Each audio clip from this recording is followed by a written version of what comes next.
आइए प्रिय आत्मा मित्रों, ध्यान की धारा से पुनः प्रकृति की ओर लौटें। अपनी दोनों हथेलियों पर रगड़कर अपने मुखमंडल पर फेर लेंगे।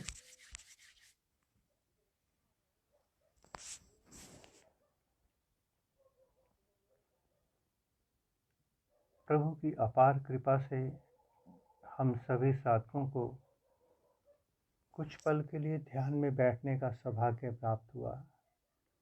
आइए सभी मिलकर प्रभु का धन्यवाद करते हैं।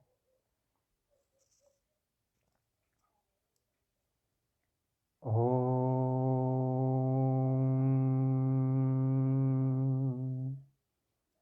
नमः शिवाय। ओम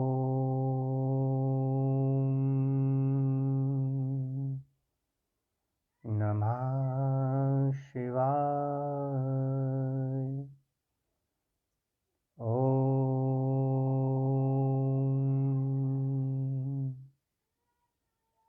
नमः शिवाय।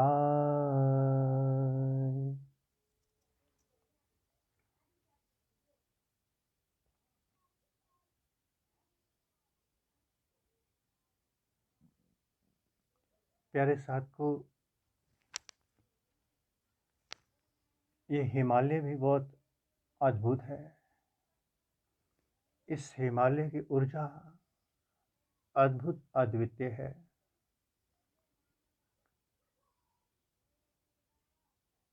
एक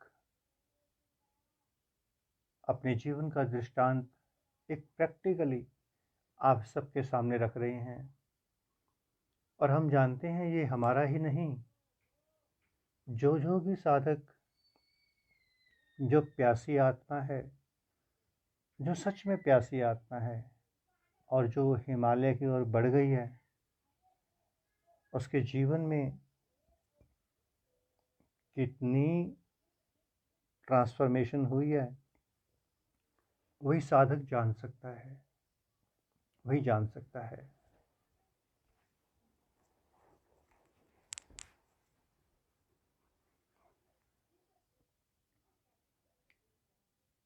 प्यारे साधकों, इस धरा पर कोई गलत नहीं हो सकता, कोई गलत नहीं हो सकता। सिर्फ समझ का अंतर होता है, समझ का।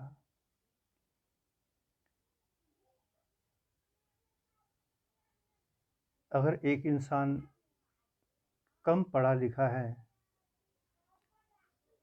और अच्छी क्लास की कोई बुक्स, अपने से अपर क्लास की कोई बुक्स उठा लेता है और उसकी समझ में नहीं आता, बुक्स भी गलत नहीं है, वो भी गलत नहीं है। बुक्स अपनी जगह सही है और वो अपनी जगह सही है, क्योंकि जिसकी बुद्धि का जितना स्तर होगा उतना ही तो समझ पाएगा। इस शरीर के भीतर, स्थूल शरीर की बात करेंगे, सूक्ष्म की नहीं, उसके बाद सूक्ष्म पे आएंगे। इस स्थूल शरीर के भीतर ऊर्जा के 7 चक्र हैं। ऊर्जा के, कुंडलनी शक्ति की ऊर्जा का अलग महत्व होता है और स्थूल शरीर की ऊर्जा का अलग महत्व होता है। तो इस स्थूल शरीर की ऊर्जा के 7 चक्र हैं।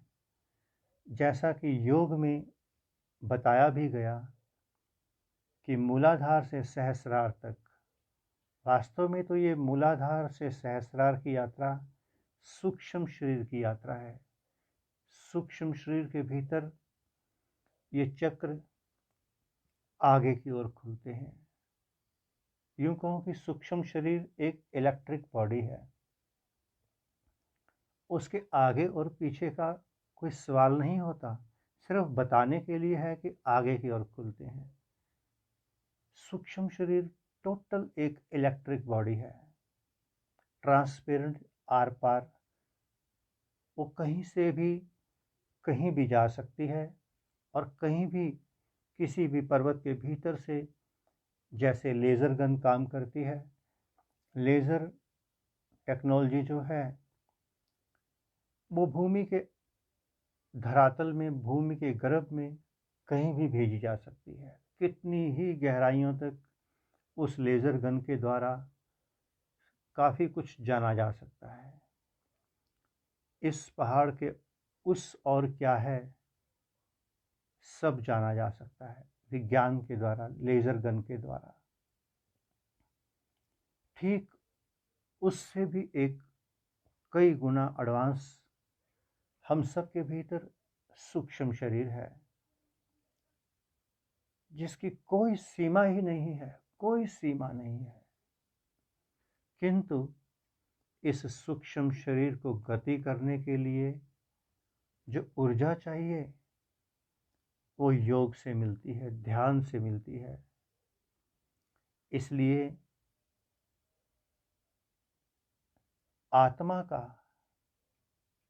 तभी महत्व है जब ये शरीर है, और शरीर का भी तभी महत्व है जब ये आत्मा है। दोनों में से एक भी नहीं रहेगा, दोनों का अस्तित्व शून्य हो जाएगा।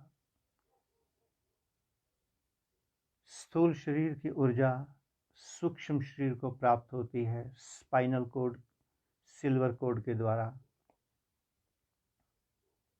हम जब ध्यान में बैठते हैं, प्यारे साथ को एक बहुत ही अद्भुत विषय माँ भगवती सरस्वती की कृपा से आपको प्राप्त होने जा रहा है, हम सबको प्राप्त होने जा रहा है। हम अक्सर ऊर्जा ऊर्जा ऊर्जा की बात करते हैं कि ऊर्जा क्या है। हमने वैसे पहले भी जिक्र किया था, ये ऊर्जा है क्या, जिस ऊर्जा को हम इतना जिक्र करते हैं। एक छोटे से भौतिक एग्जाम्पल से पहले समझते हैं, फिर हम इसे योग पर लेके आते हैं। हमारे पास एक कार है, वाहन है, यात्रा करने के लिए। यात्रा करने के लिए हमें बिल्कुल सही परफेक्ट वाहन चाहिए। वाहन मिल गया। अब वाहन नहीं चलने वाला बिना फ्यूल के। फ्यूल टैंक फुल कर दिया गया, फ्यूल भर दिया गया, अब फ्यूल भी है, किंतु वाहन अभी भी बंद खड़ा है, गतिमान नहीं हो सकता। अब हम उस वाहन को सेल्फ लगाते हैं, स्टार्ट करते हैं, उसका इंजन स्टार्ट करते हैं। इंजन को स्टार्ट होने के लिए फ्यूल चाहिए। फ्यूल हमने भर दिया, इंजन स्टार्ट हो गया। किंतु इंजन स्टार्ट होने के बावजूद भी अभी वाहन वहीं खड़ा है, वहीं खड़ा है। अब उस वाहन को एक्सेलरेटर चाहिए। उसके अंदर लगे हुए सिस्टम को, डायनमो को, या जो भी लगे हैं सिस्टम, उसको एक गति देनी पड़ती है। गति जैसे ही हम एक्सेलरेटर देते हैं, इंजन की स्पीड बढ़ जाती है। सभी जितने भी अंदर के पुर्जे हैं काम करना शुरू कर देते हैं, उसको स्पीड देते हैं, एक्सेलरेटर देते हैं। अब कार ने चलना शुरू किया। कार को पेट्रोल ने नहीं चलाया, इंजन, कार और पेट्रोल ने मिलकर के एक नई चीज़ पैदा की है। एक नई चीज़, उस नई चीज़ ने कार को चलाया, वाहन को चलाया, और वाहन चल पड़ा अपनी यात्रा की ओर। वो क्या चीज़ है? पेट्रोल ने तो इंजन को स्टार्ट किया है, केवल इंजन को। क्या पैदा हुआ बीच में? एक नई ऊर्जा पैदा हुई जो हमें नहीं दिख रही, किंतु पैदा हुई है, जिसे हम स्टीम कहते हैं, भाप। प्रेशर कहते हैं जिसे हम, जो धक्का मारता है इंजन को आगे ले जाने के लिए। स्टीम, भाप। जितना अधिक एक्सीलरेटर देंगे उतनी स्पीड से इंजन का डायनमो, इंजन के कल पुर्जे घूमेंगे, उतनी अधिक स्टीम बनेगी, ऊर्जा बनेगी, उतनी अधिक, और उतनी ही गति से वो वाहन चलेगा। वाहन को चलाने के लिए एक स्टीम ऊर्जा चाहिए, ऊर्जा बनेगी फ्यूल से, फ्यूल इंजन में जाएगा, जलेगा, जलने से उसके अंदर जो स्टीम बनेगी, उस स्टीम ने इंजन को धकेलना शुरू कर दिया। बहुत गहरी साइंस है साथियों। ये शरीर परमात्मा ने दिया, साधन दे दिया, वाहन दे दिया, ये शरीर दे दिया। शरीर बिल्कुल स्वस्थ होना चाहिए। स्वस्थ अर्थात इसे कोई मनोरोग नहीं होना चाहिए। प्रकृति की ओर से अष्टावक्र की तरह कितने ही इसमें तोड़ मरोड़ हों, उसका कोई फर्क नहीं पड़ेगा, किंतु शारीरिक रोग और मानसिक रोग नहीं होना चाहिए, क्योंकि वो ऊर्जा को ब्रेक करते हैं। परमात्मा ने हमें ये वाहन दिया, सुंदर स्वस्थ वाहन दिया। इसके अंदर सारे कल पुर्जे बिल्कुल ठीक होने चाहिए, ताकि इंजन स्टार्ट हो तो सारे कल पुर्जे ऊर्जा पैदा कर सकें। ब्रेन का computer, heart, lungs, liver, kidney सब एक्यूरेट होने चाहिए। अष्टावक्र के सब ठीक ठाक थे। शरीर कुबड़ा था तो क्या हुआ, उसका अध्यात्म में कोई महत्व नहीं, कोई महत्व नहीं। इस शरीर के भीतर अब एक फ्यूल चाहिए। इंजन को चलने के लिए फ्यूल का होना जरूरी है। टैंक फुल होना चाहिए। ऐसा ना हो कि 500 किलोमीटर की यात्रा करनी है और 300 किलोमीटर का फ्यूल है, ना इधर के रहे ना उधर के रहे। बाहर की यात्रा में आपको जगह जगह फिलिंग स्टेशन मिल जाएंगे, किंतु भीतर नहीं मिलेगा, भीतर नहीं मिलेगा। साधन दिया परमात्मा ने,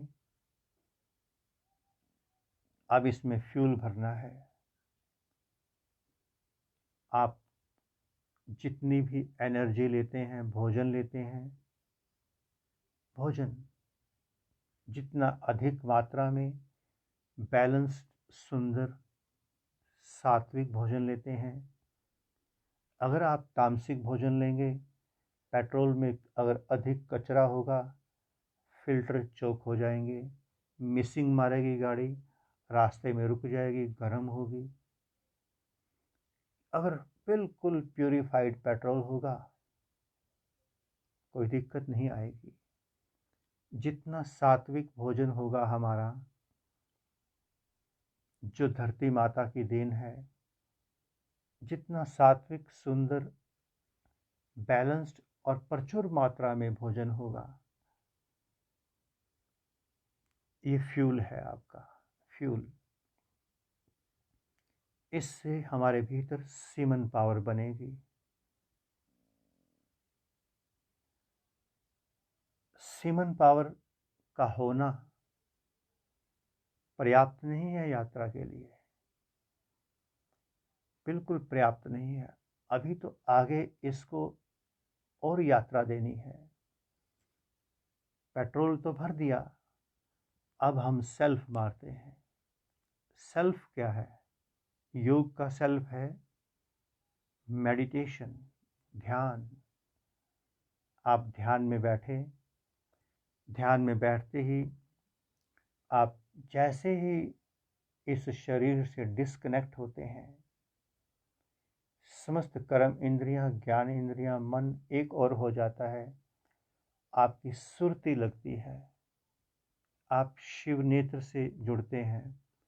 जिस पल शिव नेत्र से जुड़ते हैं उसी पल आपका शिव नेत्र पे सेल्फ बजता है, भीतर का इंजन स्टार्ट हो जाता है। और जैसे ही वो इंजन स्टार्ट होता है, आपके भीतर जो सीमन पावर है, जो आपका फ्यूल है, जलना शुरू होता है। जितनी गहरे आप जाना शुरू करते हैं उतना अधिक आपका एक्सीलेटर दबना शुरू होता है। वो सीमन आपके ध्यान की अग्नि से बर्न होता है, जलता है। उससे एक ऊर्जा पैदा होती है, स्टीम पैदा होती है। वही स्टीम हमारे इस शरीर के 7 चक्रों में जाती है, जिससे हमें अनेकों प्रकार की इस शरीर में अनुभूतियां होती हैं। अनेकों अनेकों साधकों को अनेकों अनुभूतियां होती हैं। ये तो हुई इस शरीर के 7 चक्रों की यात्रा। किंतु जब किसी साधक की कुंडलिनी शक्ति जागृत होती है, कुंडलिनी शक्ति को जागृत करने के लिए भी, होने के लिए भी इसी स्टीम की आवश्यकता है। इसी सीमन पावर जब बर्न होगा, इसी सीमन पावर की स्टीम हमारे सूक्ष्म शरीर के भीतर जाएगी और सूक्ष्म शरीर के भीतर विराजमान जो कुंडलिनी शक्ति सोई पड़ी है उसको नॉक करेगी, जगाएगी। और जितनी अधिक मात्रा में वो शक्ति वहाँ पहुँचेगी, उतनी फास्ट ट्रैक पे हमारे भीतर की कुंडलिनी शक्ति को जागने का रास्ता मिलेगा। इसलिए हमारे जीवन में, हमारे शास्त्रों में, सनातन धर्म में एक बात कही गई, ब्रह्मचर्य ही जीवन है, वीर्यनाशक मृत्यु। बहुत अद्भुत बात कही हमारे शास्त्रों ने, हमारे ऋषियों मुनियों ने। शास्त्र अलौकिक हैं, किंतु आज उनमें अनेकों अमेंडमेंट हो गई, अनेकों माइनस प्लस करके लोगों ने अपने हिसाब से जोड़ माइनस करके बदलते चले गए। 200, 400, 500 साल में, 1000 साल में उसमें अनेकों चीज़ अपने हिसाब से लोगों ने ऐड कर दी। किंतु प्यारे साथियों, फिर भी उसमें कुछ तत्व ऐसे रह जाते हैं जिसे बदला नहीं जा सकता। आज योग दिवस है, हमारे लिए हर पल योग है, हर पल मिलन है। तो प्यारे साथियों, जितनी अधिक मात्रा में हमारे पास सीमन पावर होगी, सीमन पावर को बनने के लिए भोजन चाहिए, प्रचुर मात्रा में बहुत सुंदर, बैलेंस्ड और सात्विक भोजन चाहिए। अब हमारे पास सीमन पावर इकट्ठी हो रही है, हम ध्यान नहीं करते। सीमन पावर या तो अपलिफ्ट होएगी, अगर उसे अपलिफ्ट होने का रास्ता नहीं मिलता तो वो एक चीज समझना, शरीर के 3 पार्ट्स हैं। पहला नाभि तक, दूसरा नाभि से 5वां जो कंठ है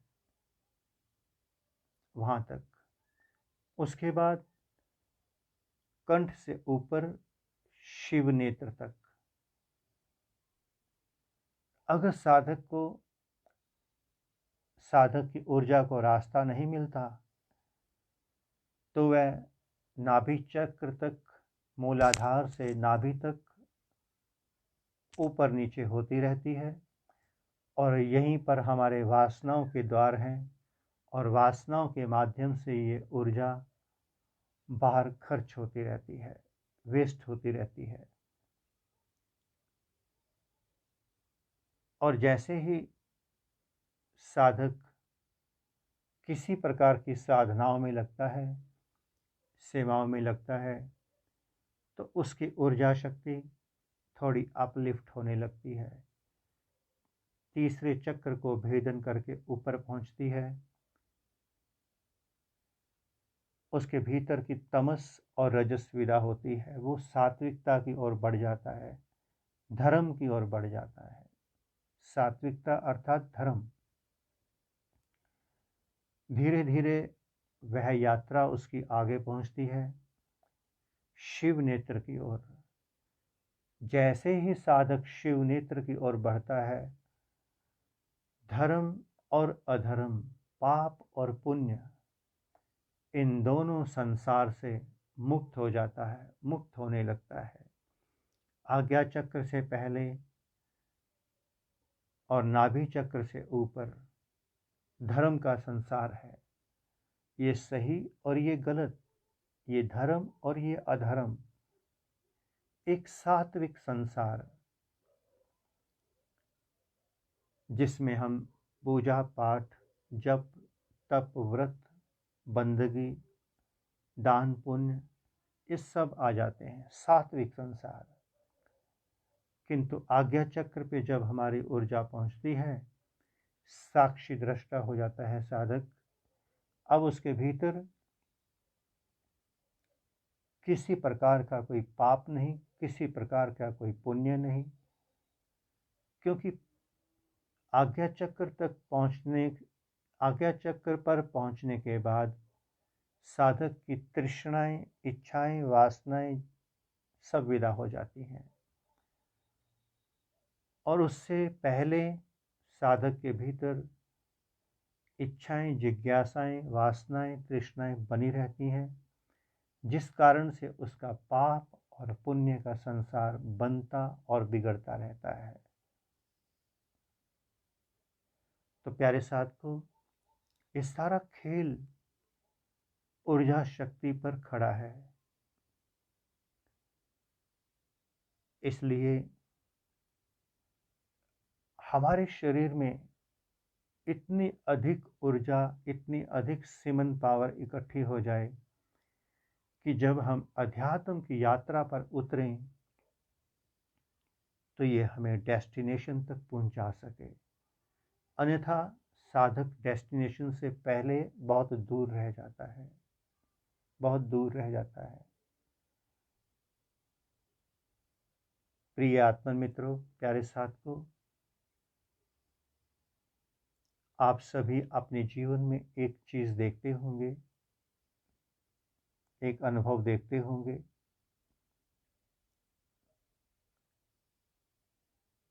साधक साधना की राह पर तो उतरता है, किंतु उसे सही मार्गदर्शन नहीं मिल पाता कि किस समय साधक को कैसी ऊर्जा की आवश्यकता है। यदि आपकी गाड़ी का ड्राइवर एक्सपर्ट है, मास्टर है, नॉलेजेबल है, एक मेरे जैसे अनाड़ी होते हैं जिन्हें कार स्टार्ट करनी आती है, ड्राइव करनी आती है, बस यदि चलती गाड़ी में रास्ते में कोई दिक्कत आ जाए, छोटा सा फॉल्ट आ जाए, कोई फ्यूज़ उड़ जाए, उसका मुझे पता ही नहीं, गाड़ी हीटअप हो जाए, कोई फिल्टर चौक हो जाए, उसका मुझे ज्ञान नहीं। किंतु जो मास्टर होगा, ड्राइवर मास्टर होगा, वो केवल ड्राइविंग करना ही नहीं जानता, वह गाड़ी की हर चीज़ के बारे में जो उसका कंप्यूटर डिस्प्ले दे रहा है कि इसका अर्थ गाड़ी गर्म हो रही है, इसका अर्थ फ्यूल कम हो रहा है, इसका अर्थ। तो जब कोई साधक मास्टर के हाथ लगता है,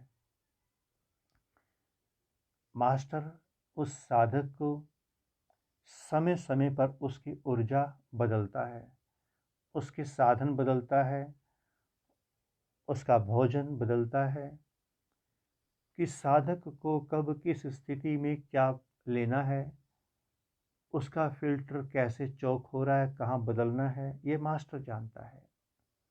और यदि ये बात हमें पता ना हो, हम एक ही स्थिति में चलते रहें कि पता है पेट्रोल का टैंक तो फुल है, फुल एक्सेलरेटर दे के रखो। नहीं प्यारे साथियों, इस अध्यात्म की राह पर अनेकों आवश्यकताओं की जरूरत पड़ती है। या तो हमारी कुंडलिनी शक्ति जागृत हो, सब्जेक्ट खत्म हो जाता है, फिर हमारे भीतर का सदगुरु ही प्रकट हो गया, मास्टर ही प्रकट हो गया। वो जानेगा, वो बताएगा कैसे यात्रा करनी है, वो करवाएगा, स्वयं करवाएगा।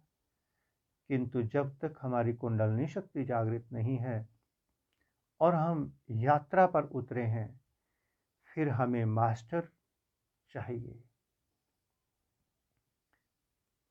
किस स्थिति में मुझे कितना सोना है, कितना खाना है, क्या खाना है, कैसे जीना है, कैसे इन कल पुर्जों को रिपेयर करना है, मास्टर जानता है। भीतर योग घटित हो रहा है, अब मुझे अपनी ऊर्जा को कैसे डायरेक्शन देनी है, ये मास्टर जानता है। तो प्यारे साथियों, ऊर्जा, विषय ऊर्जा का था कि ऊर्जा क्या होती है। सिमन पावर के बर्न होने से जब हम मेडिटेशन में बैठते हैं, सिमन पावर बर्न होती है, उसकी बर्निंग से जो स्टीम बनती है वही ऊर्जा शक्ति है। अब उस ऊर्जा को नीचे की ओर बहाना है या ऊपर ऊर्ध्वगामी करना है, ये हमारे हाथ में होता है। यदि हमारा चित्त सात्विकता की ओर जा रहा है, हम उसे सात्विकता की ओर लेके जा रहे हैं, तो ये स्टीम ऊर्ध्वगामी होगी। यदि हम रजस और तमस की ओर जा रहे हैं, कई साधक सिद्धियों की ओर मुड़ जाते हैं, सांसारिक सुखों की ओर मुड़ जाते हैं, वासनाओं की ओर मुड़ जाते हैं। ऊर्जा तो एक ही है, उसे किस दिशा की ओर बहाना है, ये हमारे हाथ में होता है। हमारे अर्थात हम सभी के हाथ में होता है। ऊर्जा पैदा करनी आ गई, हमें ध्यान में बैठना आ गया, किताबें पढ़ ली, लोगों से सुन लिया, समझ लिया, अब ऊर्जा तो बननी शुरू हो गई। किंतु ऊर्जा को दिशा भी तो चाहिए। वो दिशा किताबों से नहीं मिलेगी, लिविंग मास्टर से, प्रैक्टिकल मास्टर से मिलेगी। आज के विषय को इतना ही स्वीकार करना, इतनी ही माँ भगवती सरस्वती की कृपा से आज्ञा थी। फिर जब माँ चाहेंगी, मेरे प्रभु भगवान शिव चाहेंगे, आगे बताएंगे। पुनः से आप सबके भीतर विराजमान अविनाशी अनंत परम ब्रह्म परमात्मा के श्री चरणों में हिमालय की इस तपोभूमि श्री केदारखंड से हिमालयन ऋषि का कोटि कोटि प्रणाम। और संपूर्ण ब्रह्मांड में विराजमान समस्त देवी देवताओं, समस्त ऋषियों, मुनियों, गुरुजनों, संत महापुरुषों की ओर से आप सबको शुभ आशीष, शुभ मंगल कामना। आप सभी साधक अब पुनः से अपने अपने गुरुदेव भगवान इष्ट देव, अपने समस्त संबंधों की ओर, अपनी पूजा पाठ, क्रिया, कर्मकांड, मंत्र जप की ओर मुड़ जाएंगे। अपने शरीर से जुड़े हुए समस्त क्रियाओं की ओर मुड़ जाएंगे, क्योंकि अब हम ध्यान मंदिर से बाहर आ रहे हैं, बाहर के संसार से जुड़ जाएंगे। ओम सर्वे भवन्तु सुखिना, सर्वे सन्तु निरामया, सर्वे भद्राणि पश्यन्तु मा कश्चित् दुःख भाग् भवेत्। ओम शांति शांति शांति। आपकी यात्रा आपके अपने हाथ में है। कितने आप बैरियर हटा सकते हैं, आप जानें। ओम नमः शिवाय।